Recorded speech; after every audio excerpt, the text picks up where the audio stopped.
রাত 2:17 ভয়ঙ্কর এক রাত। একই ক্লাসের 17 জন বাচ্চা বাসা থেকে বের হয়ে দৌড়ে পালিয়ে যায় জঙ্গলের দিকে, আর সেখানেই তারা গায়েব। কোনোভাবেই তাদের খুঁজে পাওয়া যায়নি।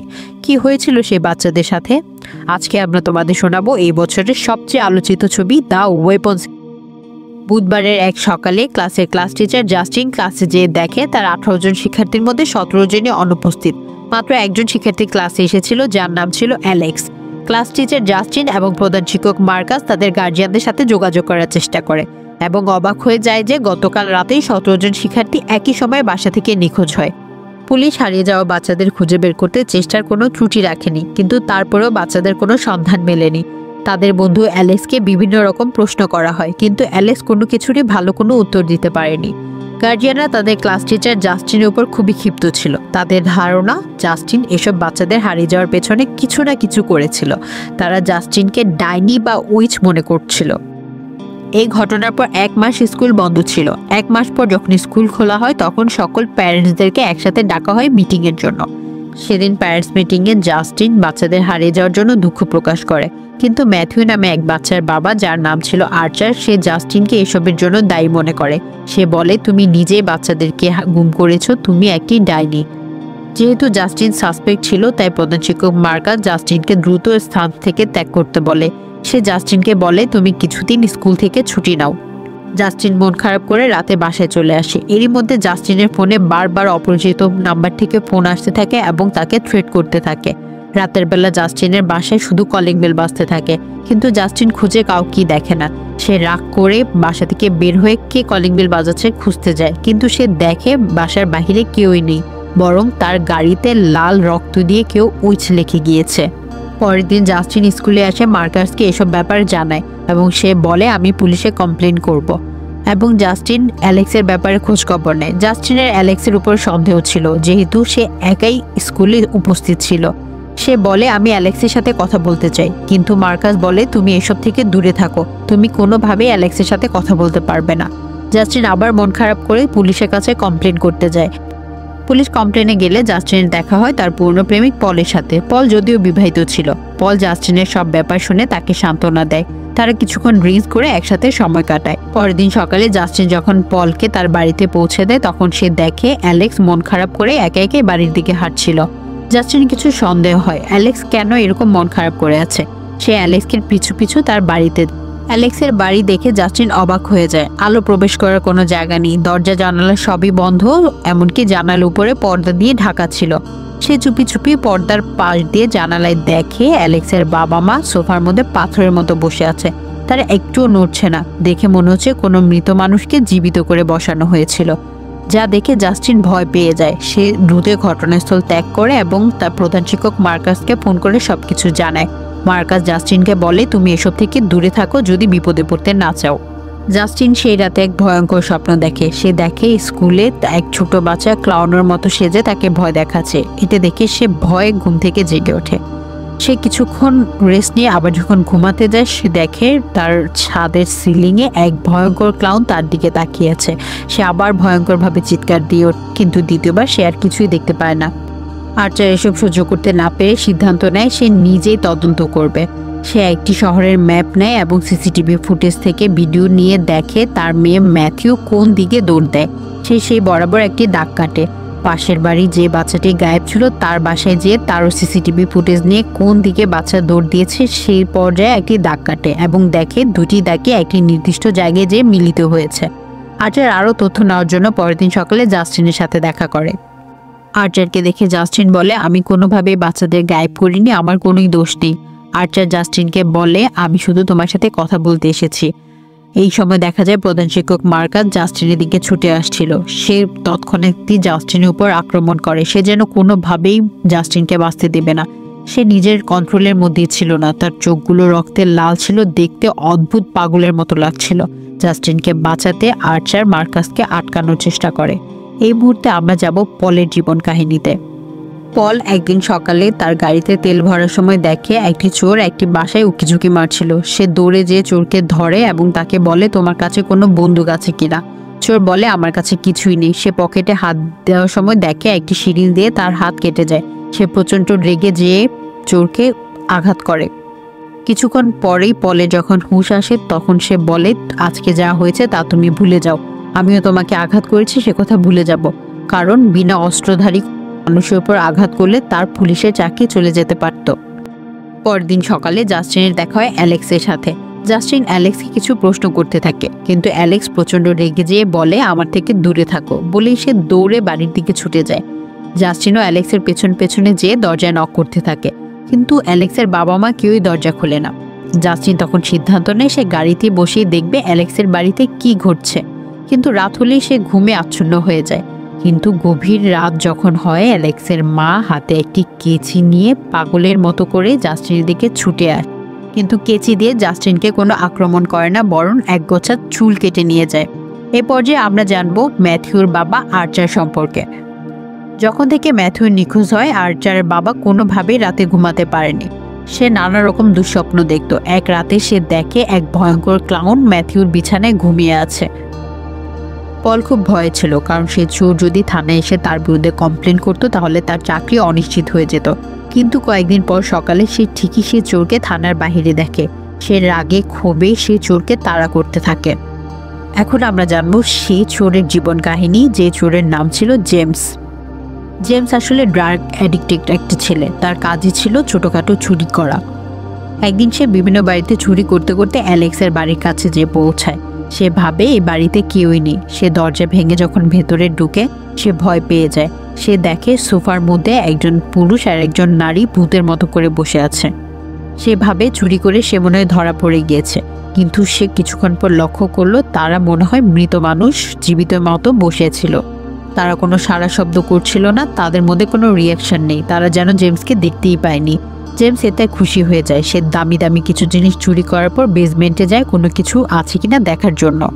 কিন্তু বেসমেন্টে যেয়ে সে অবাক হয়ে দেখে 17 জন বাচ্চা সেখানে অদ্ভুতভাবে দাঁড়িয়েছিল। তাকে দেখে বাচ্চাগুলো তেড়ে আসে।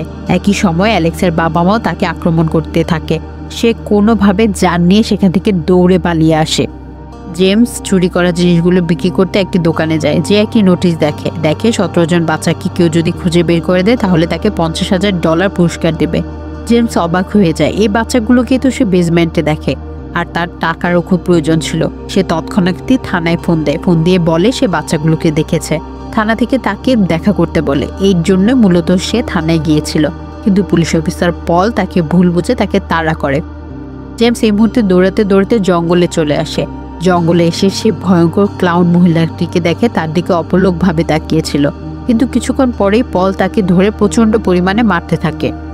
পুলিশ অফিসার পল বলে তাকে মেরেই ফেলবে, কিন্তু জেমস বলে সে বাচ্চাগুলোকে দেখেছে। এই ঘটনা বলার জন্য সে থানায় গিয়েছিল। সে বলে পাশে একটি বাড়িতে 17 জন বাচ্চা বেসমেন্টে লুকিয়ে আছে। পল আর জেমস মিলে অ্যালেক্সের বাড়িতে যায়। পল সে বাড়িতে ঢুকে, কিন্তু দিন গড়িয়ে রাত হয়ে যায়। পল আর ফিরে আসে না। জেমস তার জন্য অপেক্ষা করতে করতে দিশেহারা হয়ে যায়। কিন্তু গভীর রাতে পল বাসা থেকে বের হয়, কিন্তু সে গাড়িতে না ঢুকে জেমসকে টেনে হিঁচড়ে সে বাসার ভিতরে নিয়ে যায়। এখন আমরা শুনবো প্রধান শিক্ষক মার্কাসের গল্প। এখান থেকে প্রতিটি গল্প জোড়া লাগতে শুরু করবে। তো বন্ধুরা, তোমরা টুইস্টের জন্য রেডি তো? মনে আছে যখন জাস্টিন প্রধান শিক্ষককে বলেছিল সে অ্যালেক্সের বাড়িতে যেয়ে তার বাবা মাকে অদ্ভুত অবস্থায় দেখেছিল? প্রধান শিক্ষক মার্কাস কথাটি বিশ্বাস না করলেও সে অ্যালেক্সের বাবা মাকে দেখা করতে বলে। কিন্তু অদ্ভুতভাবে অ্যালেক্সের বাবা মা স্কুলে আসেনি, এসেছে অ্যালেক্সের খালা গ্ল্যাডিস। মহিলাকে দেখে মার্কাস একটু অদ্ভুতভাবে তাকিয়েছিল। তাকে দেখতে অদ্ভুত ক্লাউনের মতো লাগছিল। মার্কাস অ্যালেক্সের খালাকে দেখে খুব একটা খুশি হয়নি। সে বলে আমি শুধুমাত্র লিগ্যাল গার্জিয়ানের সাথে কথা বলতে চাই। গ্ল্যাডিস তার কথায় কিছুটা বিরক্ত এবং রাগান্বিত হয়ে এখান থেকে চলে যায়। পরের দিন ছুটির দিনে মার্কাসের বাড়িতে সেই অ্যালেক্সের খালা গ্ল্যাডিস এসে উপস্থিত হয়। মার্কাস তাকে বলে আপনি এখান থেকে চলে যান, কিন্তু গ্ল্যাডিসের রিকোয়েস্টে মার্কাসের বন্ধু তাকে রুমের ভিতরে আসতে দেয়। গ্ল্যাডিস বলে আমাকে একটু পানি খেতে দিন। মার্কাস তখন একটি গ্লাস বের করলে গ্ল্যাডিস বলে না, আমাকে একটি বড় বোলে পানি খেতে দিন। মার্কাস অবাক হয়ে গেল, একটি বোলে তাকে কিছুটা পানি দেয়। গ্ল্যাডিস পানিটুকু না খেয়ে তার ব্যাগ থেকে একটি কাঁটাযুক্ত গাছ বের করে সেখানে একটি রিবন পেঁচায়। গ্ল্যাডিস এখন সেই কাঁটাযুক্ত গাছ দিয়ে তার হাতটি মাঝখান থেকে কেটে ফেলে। তার হাত থেকে রক্ত ঝরছিল। মার্কাসের বন্ধু তখন কাছে এসে বলে আপনি থামুন, কিন্তু গ্ল্যাডিস হঠাৎ করে তার বন্ধুর মাথা থেকে কিছুটা চুল কেটে সেই কাঁটাযুক্ত গাছে পেঁচিয়ে দেয় এবং হঠাৎ করে গাছের ডালটি ভেঙে ফেলে। এরপর ঘটে অদ্ভুত কিছু ঘটনা। মার্কাস যেন গাছের ডাল ভাঙার পর নিজের আর কন্ট্রোলে ছিল না। সে হিংস্রভাবে তার বন্ধুর দিকে আক্রমণ করে। সে কোনোভাবেই তার বন্ধুকে আর বাঁচতে দেবে না। সে মাথা দিয়ে মারাত্মকভাবে আক্রমণ করে তার বন্ধুকে ঘটনাস্থলেই মেরে ফেলে। গ্ল্যাডিস তার ব্যাগ থেকে আরো কিছু চুল বের করে। হ্যাঁ বন্ধুরা, এটা হচ্ছে সেই চুল যেটা অ্যালেক্সের মা জাস্টিনের মাথা থেকে কেটেছিল। সেই চুলগুলো গ্ল্যাডিস নতুন করে আবার গাছে বেঁধে দেয় এবং গাছের ডালটি ভেঙে ফেলে। এরপর মার্কাস নিজের উপর আবার নিয়ন্ত্রণ হারিয়ে জাস্টিনকে খুন করতে চায়, যে ঘটনা আমরা পূর্বে একবার দেখেছি। আর্চারের সাহায্যে জাস্টিন সেবেলা প্রাণে বেঁচে গেলেও গাড়ির ধাক্কায় মারাত্মকভাবে প্রাণ হারায় মার্কাস। আর্চার তখন জাস্টিনকে বলে, আমি দুঃখিত, আমি বুঝতে পেরেছি বাচ্চাদের হারিয়ে যাওয়ার পেছনে তোমার কোনো হাত নেই। জাস্টিন তখন আর্চারকে বলে, আমার অ্যালেক্সকে সন্দেহ হয়। আর্চার তখন একটি ম্যাপে তার নিজের তদন্তের কিছু জিনিসপত্র জাস্টিনের সাথে শেয়ার করে। জাস্টিন সেই লোকেশন দেখে বলে, এটা তো অ্যালেক্সের বাড়ির আশেপাশে। আর্চারের জাস্টিনের বুঝতে বাকি রইল না অ্যালেক্সের বাড়িতে এমন কিছু ঘটছে যেটাই মূলত বাচ্চাদের যাওয়ার কারণ।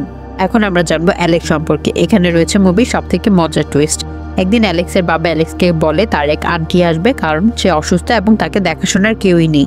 অ্যালেক্স কখনোই তার আন্টিকে আগে থেকে দেখেনি। একদিন স্কুল থেকে আসার পর অ্যালেক্সের মা বলে, তোমার আন্টি এসেছে। অ্যালেক্স এখন তার ঘরে উকি মেরে দেখে এবং ভয়ে আঁতকে ওঠে। মনে হয় এক শতবর্ষী মহিলা মৃত্যুসজ্জায় পড়ে আছে। পরের দিন স্কুল ছুটির পর অ্যালেক্স দেখে তার বাবা তাকে নিতে আসেনি। সে হাঁটতে হাঁটতে নিজে বাড়ির দিকে ফিরে যায়। বাড়িতে যেয়ে সে অবাক হয়ে দেখে তার বাবা মা বিকারগ্রস্ত অবস্থায় বসে আছে। তারা কোনো নড়াচড়া নেই, কোনো বোধ নেই। তখন অ্যালেক্সের খালা উপর থেকে নেমে আসে। অ্যালেক্স তাকে দেখে কিছুটা অবাক হয়। গতকাল তাকে শতবর্ষী এবং মৃত্যুসজ্জায় রোগী মনে হলো, আজকে তাকে অনেকটা সুস্থ এবং কম বয়সী মনে হচ্ছে। এখানে মূলত গ্ল্যাডিস কালো জাদু করেছে অ্যালেক্সের বাবা মার উপর। সে অ্যালেক্সের বাবা মা থেকে বয়স চুরি করে নিজে ইয়াং সাজার চেষ্টা করছে। গ্ল্যাডিস অ্যালেক্সকে ভয় দেখায়, সে যদি বাহিরে কাউকে কিছু বলে তাহলে সে তার বাবা মাকে মেরে ফেলবে। সে ভয় দেখানোর জন্য গ্ল্যাডিস একদিন সে কাঁটাযুক্ত তারে তার বাবা মার কিছু চুল পেঁচিয়ে সেই ডালটি ভেঙে দেয়। তখন অ্যালেক্সের বাবা মা নিজের উপর নিয়ন্ত্রণ হারিয়ে কাঁটা চামচ দিয়ে নিজেদেরকে মারাত্মকভাবে ব্যথা দেওয়া শুরু করে। অ্যালেক্স এতে ভয় পেয়ে যায় এবং সে বলে সে কিছুই বলবে না। এভাবে কেটে যায় আরো কয়েকটি দিন। হঠাৎ করে একদিন অ্যালেক্স দেখে তার খালা গ্ল্যাডিস আরো অসুস্থ হয়ে পড়ে। অ্যালেক্স তখন তাকে বলে সে কেন হসপিটালে যাচ্ছে না। তখন অ্যালেক্সের খালা গ্ল্যাডিস বলে সে হসপিটালে গেলে কখনোই সুস্থ হবে না।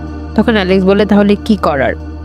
গ্ল্যাডিস বলে, তুমি তোমার স্কুলের সকল বাচ্চাদের যদি তাদের প্রিয় জিনিস এনে আমাকে দাও তাহলে আমি সুস্থ হয়ে যাব এবং আমি বিনিময়ে তোমার বাবা মাকে ছেড়ে দেবো এবং আমি এখান থেকে চলে যাব। অ্যালেক্স তখন উপায় না পেয়ে তার বাবা মাকে বাঁচানোর জন্য তার স্কুল থেকে প্রতিটা বাচ্চার নেম প্লেটগুলো খুলে এনে গ্ল্যাডিসকে দেয়। গ্ল্যাডিস তখন সেগুলো দিয়ে কালো জাদু শুরু করে এবং সেই রাতেই 2:17 সে বেল বাজায় এবং বাচ্চারা 2:17 বাসা থেকে বের হয়ে অ্যালেক্সের বাসায় চলে আসে। এই গল্পগুলো আমি মুভি শুরুতেই বলেছিলাম তোমাদের। এখন আমরা যাব বর্তমান ঘটনায়। জাস্টিন এবং আর্চার অ্যালেক্সের বাড়ির বাইরে দাঁড়িয়ে থাকে এবং তারা দেখতে থাকে বাড়িতে আসলে কিছু ঘটছে। অনেকক্ষণ দাঁড়িয়ে থাকার পর সে দেখে পুলিশ অফিসার পল জাস্টিনকে ইশারা দিচ্ছে ভেতরে জন্য। জাস্টিন এবং আর্চার যখন অ্যালেক্সের বাড়ির ভেতরে ঢোকে তখন পুলিশ অফিসার পল এবং সেই চোর জেমস মিলে তাদের উপর মারাত্মকভাবে আক্রমণ করে। আর্চার কোনোভাবে জেমস থেকে ছুটতে পারছিল না। মারাত্মকভাবে সে আর্চারের উপর ঝাঁপিয়ে পড়ছিল। অন্যদিকে পল গলা চেপে ধরেছিল জাস্টিনের। জাস্টিন প্রাণে বাঁচার জন্য আদি ছেলের মেশিন দিয়ে তার গালে মারাত্মকভাবে জখম করে, কিন্তু তাতেও পলের কিছুই হচ্ছিল না। এক পর্যায়ে জাস্টিন আর কোনো উপায় না পেয়ে পলের পকেট থেকে বন্দুক বের করে তার মাথায় গুলি করে দেয়। অন্য একটি সিনে দেখানো হয় অ্যালেক্স তার সীমানা অতিক্রম করার জন্য তার বাবা মা তাকে খুন করার জন্য তার দিকে তেড়ে আসে। অ্যালেক্স কোনো দিশা না পেয়ে তার খালা গ্ল্যাডিসের রুমে যেয়ে দরজা বন্ধ করে দেয়। অন্যদিকে আর্চার বাচ্চাদের খুঁজতে খুঁজতে বেসমেন্টে চলে যায়। বেসমেন্টে যেয়ে সে অবাক হয়ে দেখে 17টা বাচ্চা সেখানে স্থির হয়ে দাঁড়িয়ে আছে। তাদের মধ্যে কোনো হুঁশ ছিল না। করেই সেই ডাইনিং গ্ল্যাডিস তার দিকে তেড়ে আসে এবং তার গলার চেপে ধরে। তখন তার চেন দিয়ে সে তাকে কালো জাদু করে বশ করে নেয়। আর্চার তখন রুমে ফিরে এসে জাস্টিনের উপর আক্রমণ করে। সে জাস্টিনের গলা চেপে ধরে। জাস্টিন প্রায় মৃতপ্রায় অবস্থায় চলে যায়। এই সময় মুভির সব থেকে টুইস্ট এবং সবচেয়ে মজাদার ব্যাপার ঘটে। অ্যালেক্স সে ছোট্ট শিশু কিন্তু বুদ্ধিমানের মতো একটি কাজ করে। সে তার রুমে বসে দেখে অনেক কাঁটাযুক্ত গাছে বাচ্চাদের চুল পেঁচানো আছে। সে তখন বুদ্ধি করে, কারণ সে এতদিনে কালো জাদু অনেকটাই শিখেই গিয়েছিল। সে একটি কাঁটাযুক্ত গাছ নেয় এবং সেখানে তার খালার কিছু পড়া চুল নিয়ে সেখানে পেঁচিয়ে দেয় এবং গাছের ডালটি ভেঙে ফেলে। পরে ঘটে অসাধারণ ঘটনা। বেসমেন্টে থাকা 17টি বাচ্চা দৌড়ে এসে গ্ল্যাডিসকে আক্রমণ করে। গ্ল্যাডিস পালিয়ে যেতে চায়, কিন্তু তারা সবকিছু ভেঙে চুরে গ্ল্যাডিস উপর আক্রমণ করে এবং তার হাত পা শরীর সবকিছু ছিঁড়ে ফেলে এবং গ্ল্যাডিস সেখানেই মারা যায়। সাথে সাথেই সেই 17টা বাচ্চা আর্চার, জেমস, পল সবাই সেই কালো জাদু থেকে মুক্তি পায়। সাথে অ্যালেক্সও তার বাবা মাকে ফিরে পায়। তবে বাচ্চাগুলো এত ট্রমার মধ্যে ছিল যে কোনো কোনো বাচ্চা 1 বছরের মধ্যে কোনো কথাই বলতে পারেনি। যে সময় অ্যালেক্সের বুদ্ধির কারণেই কিন্তু সবার জান ফিরে আসে।